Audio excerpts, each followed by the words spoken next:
Those seeking help for alcohol or drug withdrawal in Thunder Bay, Ontario, have very few options. The city has just one treatment center and it just has 25 beds. That means every year, thousands of people get turned away. But one woman is doing what she can to fill the gap. Brenda Letourneau has frequently opened her home to those who are in need of help, and she's joining us now from her home. Brenda, thank you so much for joining us. Hi, thank you for having me. Brenda, help me understand. So Thunder Bay right now is one facility, only has 25 beds, but thousands of people need help each year. How are you helping those individuals who can't get a bed? So yeah, our detox center has the 25 beds. A big part of what I do is I help other women, because there's only 2 female beds. Or possibly, I believe there's a third that just recently opened up. So it's very difficult to get in when you think it takes 3 days to even fully detox from a substance. So what I do, I meet people in my journey of recovery. I'm very active in recovery community.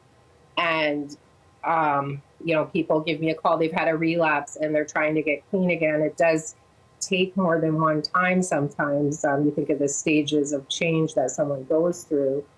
And I will, sit with them. I'll say, come here, be safe.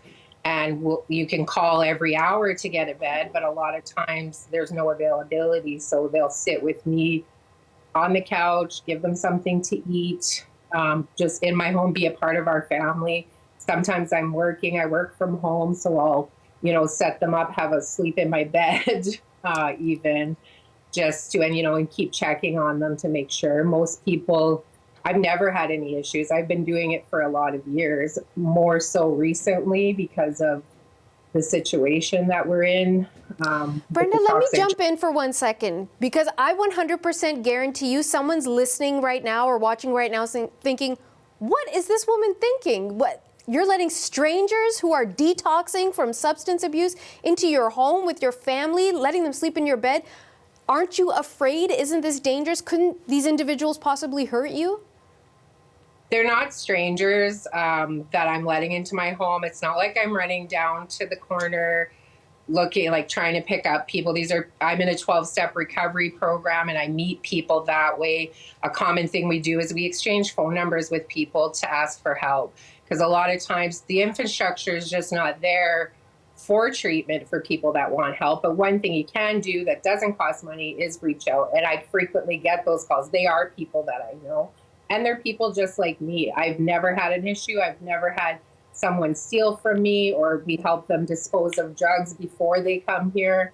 And my children are well versed in what that looks like.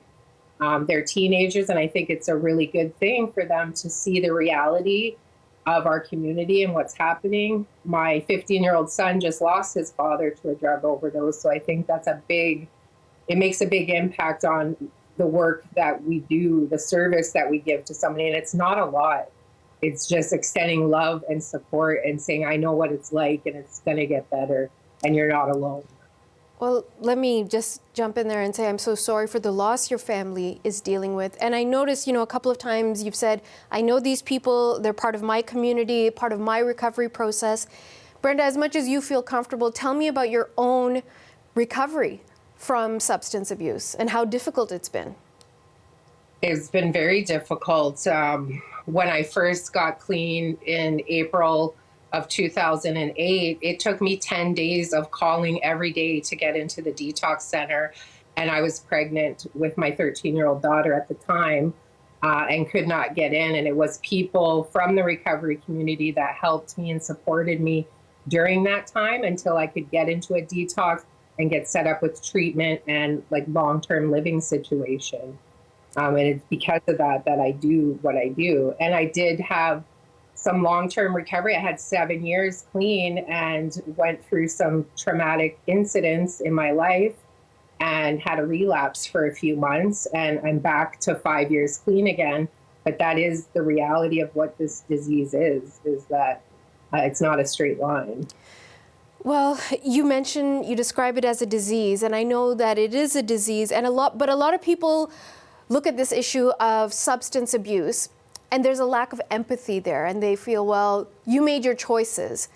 So when someone says, I could put my efforts towards helping this cause or that cause, why make the argument for why this isn't someone just making bad choices for themselves in their life, that it isn't based on a selfishness. No, and certainly I understand that piece of it, how it affects people. And how I explain it to people is that I look at myself and my brother. We had the same childhood, same parents. We went through the same things in life. And, we drank the same, alcohol. We did the same drugs. But when he started experiencing consequences because of that partying, he stopped and, got on the straight path. For me, I couldn't stop. I kept going, and I did not know, I was using against my will. I didn't want to be like that. And I had children. I lost custody of my children. And, it was and it didn't mean I didn't love my kids. I loved them so much, but it was not enough for me to stop. I'm physically different. And that's the disease, right? I have the disease, my brother doesn't. And when you put that substance in your body, it triggers that off for people. And we never know who's going to have that in a family, right? And we're seeing more and more of it now these days. And when people do want to stop to arrest that disease, they need help now. They can't wait. Could you imagine walking into a hospital with a heart attack and someone says, you have to wait, you're going to die if you don't get help? And that is what's happening. I've lost so many people because they couldn't get the help instantly when they needed it, and somewhere safe to be. And that's why I do what I do, because I know how important that is. And it truly is life and death for so many people. And Brenda, I want to clarify for folks at home, do you get paid for having people stay with you during this time? Are you a medical official or a nurse or in health in any way? I'm a trained nurse. I have worked, I haven't practiced nursing or maintained a license since 2006, I believe. I have a different job that I work for the provincial government that I do as a customer service representative.